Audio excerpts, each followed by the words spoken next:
Hi, we're Agatha. And Martijn from Project Cloud Cave. At the beginning of 2020, we left our comfortable city life in Germany to start our transformation from consumers to producers. Since then, we have been volunteering in more than a dozen self-sufficiency projects all over Germany and Spain to find out what it really means to live a life out here. In September 2022, we arrived in the wild mountains of Asturias, northern Spain, to start building up our dream.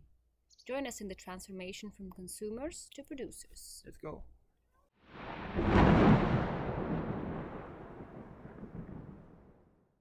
Today we are going to visit Andreas for you guys and have an interview with him. He is an expert in the life of self-sufficiency who has built up a very interesting project just a few kilometers away from here in another valley, where he put permaculture, food forest and self-sufficiency into practice. So let's go and have a look. Andreas, thank you for having us here. So let us start with, would you like to tell us something about yourself? How did you, where are we? Nope, I don't want to tell anything about where are we here? Well, we are in my home in northern Spain, in Asturias, in a little abandoned village. The house that you see around here, I've restored over the last years, and now I live in it. What else do you want to know? Yeah, why did you choose to come into this remote and beautiful area of northern Spain? I mean, it's not too many people in those mountains. What attracted you to come here? Well, it was basically by accident. I was looking for land in Forth, and I was walking the Camino, and then I got lost, and I was speaking to a lady here, and she said, "You have to go and see this village. You have to go and see this village." You know. And when I got here, I thought this is the right place. Wow. So basically, from that, it's very important to know exactly. You know, if you want to do a project like this, it's important to know exactly what you're looking for, because if you make too many compromises, what do you have? You know, because you sacrifice a lot to do it, and if it's all a compromise, you will always, when you live in a place, see the compromise. But if it's the right place, that's where you must be. So you need to know before you take a decision for a place, what are the things I need to have in this place, and I will not say yes to any place until those criteria are matched. Yeah, in a certain way, you know. Basically, when I started looking for a place, I was looking for. I had land before, many years before, without water. So it was clear for me, whatever I want is water. There must be water, enough water. Now in Asturias, the water falls from the sky all the time. So that one was picked off, you know. Then there were certain things, I didn't want to live in a city or near a city, so I needed a certain amount of isolation. So that was. So there was a certain set of criteria, but I think the most important is there's places that resonate with you internally and resonate well, and others not. And these places that resonate well with you, those are the places where you go and make the effort to see, okay, can I buy it, can I afford it, etc., etc. You know, but a lot of places you go and as you drive up to the property, you say, no. Yeah, you feel Then it. you just drive past, you know. Yeah, Don't even waste the time to go in there. In my search to get here, I've looked maybe 100 abandoned villages and maybe 500 houses. I have looked at the properties, like all kinds of things, you know. And amongst all these things, there was this place and another place, which I would say. Actually, no, there's three. Out of all this, there was three places where I felt this kind of resonation. Now, the first place, we were a group, and everyone was, and then when we had to make the offer, the one guy discovered he didn't have money, and the other guy wanted to live in France, and the other guy said he was too far away from where he works, you know. And in the end, a project that had the size for 5 people, then had the cost for 1 person, and that was not affordable. So I had to start looking again. Then I discovered in Galicia, up in the mountains, there was a fantastic old house. But it was just, in retrospect, I was happy that I haven't made an offer on that place, because it was just way too big for me. It was like 4 floors. It had the floor surface of that thing was probably more than 600 or 800 square meters, and the whole place was a ruin. You know, now to have a big ruin like that, that's It's a commitment. yeah, that is a bit out of scale. Okay. So and if you say that with your place that you have here, then I mean something. This is not like you only have one little stone house here to work on. yeah, okay, it started with 1 little stone house. It's actually, yeah, it started with 1 little stone house. So I'll quickly restore it in a week, you know, and then it started raining, and then I realized, shit, it's not going to work in a week, you know. So I quickly built a cabin, and then from there, then eventually we built another cabin, because in some stage, you know, me and the girlfriend were sleeping in the top and the volunteer at the bottom, in a little, you know, 15 square meter cabin. Now when it's summer and everyone is working outside, it's no problem, but if it's raining for a week and you sit, the 3 of you there playing the guitar on the sofa, you know, in the little 3 by 3 living room, it gets small. Yes, it gets small. That's probably not what you came out for into these areas. It's adventure. It's a lot of adventure and stuff like this as well. Andreas, now you are here in your place, but with what intentions did you come here? What is your project? What is your adventure? Maybe it's the same thing, the adventure and the project. So with what ideas did you come here? Where are you now? And where do you want to go? Okay, I came here basically to create a place where I would have a base from which I could travel the world and do all kinds of things, which is financially viable. So basically, where I don't own the bank a lot of money, where there's not the electricity company that robs me every month, where there's not a water company that robs me every month, where there's not the municipality that robs me every month, and where I then, to pay all these robbers, have to keep on working every month, you know, to actually free myself up. So this was the base below this, and then inside that base there is this whole thing of being self-sustainable. Right? Self-sustainable is not only those things, but also producing your own food and producing, hopefully, eventually enough money so that this whole story can go on. Now, this is a question that you'll probably ask me later is you know, what do you live off, Andreas? At the moment, I live off my savings, mostly. Now, obviously, because I have very low costs, I eat my savings very slowly. But this is not a situation that can go on indefinitely. I'm not a rich guy, you know. So somewhere in the next 2-3 years, I will have to start to bring in the money that I'm eating out of my savings now. Or else I'm going to be like when I'm an old guy, I'm going to be living under the bridge. Okay, so where am I now? I'm now in this project nearly 10 years into the project, between 9 and 10 years into the project. So the house is livable. I have place where where volunteers can sleep that help me. Our fruit trees are growing. The vegetable garden is growing. You know, most of the key structural elements are in place. We're starting to produce stuff like apples and kiwis and nuts and berries and what's his name. So we produce, our production is mainly, firstly is to feed ourselves, to give away to friends and to exchange, and then lastly, if there's enough, to sell on the local market.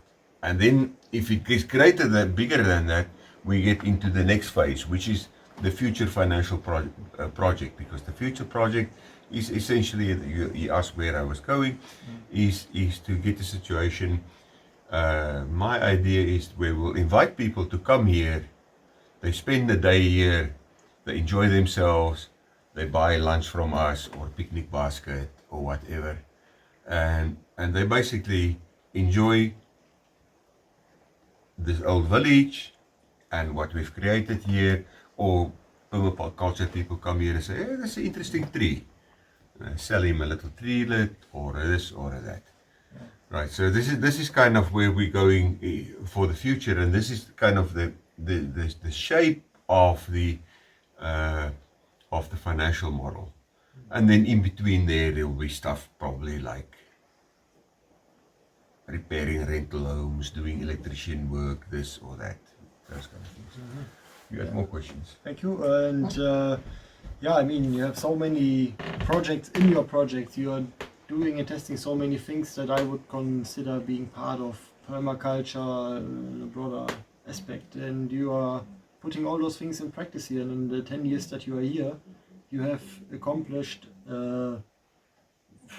amazing state of the project by now. I think I come here and I think it is a feeling as if I'm entering paradise, as if I'm entering that place that I dream of to create myself one day, and only hope that I will achieve. But here I see you have done it and you're doing it, and yeah. So the question is, so yeah, I look forward for people to be able to come here also and learn from you, with you, be your guests. And I think in the next videos we can show probably already a few things that you could show those people when they come. But that is soon later. So what's your question? My question is, would you do it all again? And would you do it all again? And is there anything you would do different if you would start again? Right, would I do this again? Yeah, absolutely, I would do it again. Absolutely. I think, what would I do different? I would probably start with this earlier in my life. You know, this was, let me take a step back. The first thing is, I think this kind of lifestyle is not for everyone. Let me just say this straightforward, you know. I live quite primitively, small. My house is, what you see here is my house basically. And we have an outside toilet, you know, so if you want to go and take a thing there, it is like 50 meters down the hill. If you want to take a shower, it's 100 meters down the hill on the other side. Down the hill. It's all down, it's Asturias, this one all down the hill. And when you come back, it's up the hill again, you know. So, and it's hard work. So I think the first thing is this type of lifestyle is not for everyone. I think whoever, if somebody thinks, hey, I want to do this, go and try it out. Go and do volunteering for people, you know, see if you like it. See if you have, and actually build your skills as well. Basically what I'm using, he's talking a lot of projects this and projects that. But basically what is being deposited here is my whole lifetime of building skills. You know, from when I was a little kid, you know, and when I was at school, I studied as an electrician. Okay, now all of a sudden I can use that knowledge to do my own electricity. But not everybody is an electrician or a builder or a this or a that, you know. But you need a base set of skills. Otherwise, it becomes nearly impossible to do something like this. And you have to learn those skills. And you have to make sure that the style of life is something you like. So in my case, I would have, if I can do it over, I would start this 10 years before I've started, or 20 years before I've started it. You know, if I bought this land 20 years ago, maybe I could have bought it at half the price.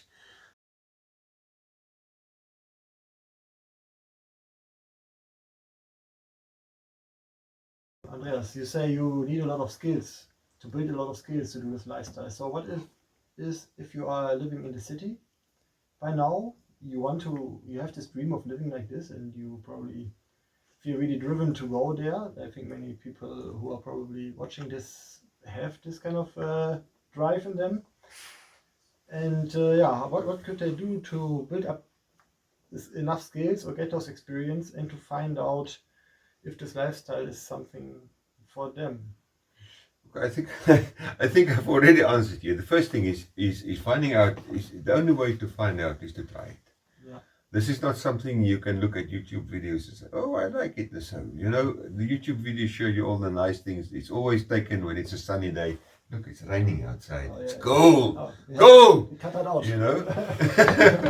So you have these days, a lot of these days as well, and these days, when the roof leaks and the dog runs away, and the goats eat your fruit trees, and the fox eat the chickens, and it all happens at once, So you have those days as well. But the first thing is just go and try it out. And the way of trying it out, the best way of trying it out is just go and volunteer at projects which you think is interesting for you. Don't go and volunteer at any place. The world of volunteering is very big. Yes. So you can select and find the places where you can volunteer and work in something that is similar to what you want to do, and then see if it works for you. See if if you like the climate, if you like the lifestyle, if you like the food, if you like the work, and if you can do it. Now the other thing is skills. I'm lucky. I come from a family where all my brothers are engineers and stuff like that. I studied as a scientist, and my dad had a garage full of tools and stuff like that. But not everybody has that. So you have to recognize what your skills are and what your capabilities are. Now, everybody has some capabilities. I have a cabin down there that literally you can build with a saw and a hammer and some nails and a spirit level. And very little money also, right? Very little money and very little skills. But you have to have interest of building things. If you don't like building things, or you have this thing and say, I cannot. If you say you cannot, you cannot. So the first thing is to say, I can do anything, right? But then to find your skills and to realize what you can and cannot, and then start learning also. Learn from other people. Phone your neighbor and say, hey, I've got this problem. How would you solve it? Maybe the guy come and help you. Or YouTube. YouTube is fantastic. You've got all these projects. There's so many things you can learn from the mistakes and the things that other people do. But you have to put it into practice. You have to put it into practice. This is a practical life. Yes. In the city, a lot of times you can avoid being practical your whole life. Yeah. Here you cannot. If my roof, it's actually leaking at the moment. Yeah. If my roof leaks, I have got to fix it. If I phone a guy to come and fix my roof, maybe the guy will come here in 2 months' time and ask me a lot of money that I don't have. So that option is kind of closed. Because my water is my own system. There's a problem with that. You can phone a guy to come and help you, but a lot of these things you have to do yourself. But that mix of how much you do yourself and how much you get ready-made, you have to determine. Yeah. And you have to be realistic about it. If you've never ever, and you don't like plastering or building roofs and stuff like that, but don't buy old ruin. Yeah. Because you will probably reach your limits in that, or start by building a little cabin in the backyard of your uncle's house, so, and see if you can, trying out things, or go and volunteer for people, and because you go volunteering, the guy says, build me that cabin, you say, yes sir, off you go. You make a big mess of it, you're not paying for the mistakes. Or the guy comes and he pulls your ear and says, listen, we don't do it like this, it works better like that. So yeah, it's a lot of it is about practical stuff, and farming, subsistence for any farming, permaculture, all these kind of things, is there's a huge depth of knowledge of just about everything that sits below it. So make sure you are interested in it. I had a guy here, he was studying botany. So he comes here for his practical year, his practical project. And while this guy is here, I realized that this guy He has no idea. He has no clue. Mm-hmm. And he doesn't like plants. Oh, yeah, okay. You know? Yeah. It's kind of uncommon. Well, this guy, it turned out well for him. He went to study art and architecture, and what he's doing now is restoring historic buildings in Hungary. Okay. You know, I see. so, but do the things you like, you know, and understand that for farming there's a huge depth of things, you know, because, for instance, if you don't do plant propagation, your own plant propagation, all your plants you have to buy from the nursery, very expensive, right? Yeah. And you're limited to what the nursery can offer you. Okay, plant propagation, animal health. You know, your pig doesn't look so, it's a little bit greenish.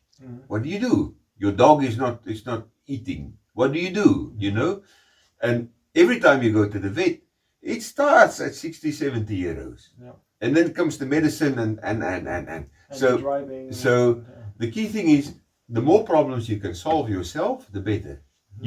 Nobody can solve all problems. But the farmer's life is basically, you should be able to solve a lot of problems. Okay. Okay, thank you. Thank you for joining us in this interview. I really hoped you liked the content. If you did, don't forget to subscribe, and if you have any questions, don't hesitate to leave them in the comments and we'll answer them as fast as we can. See you soon.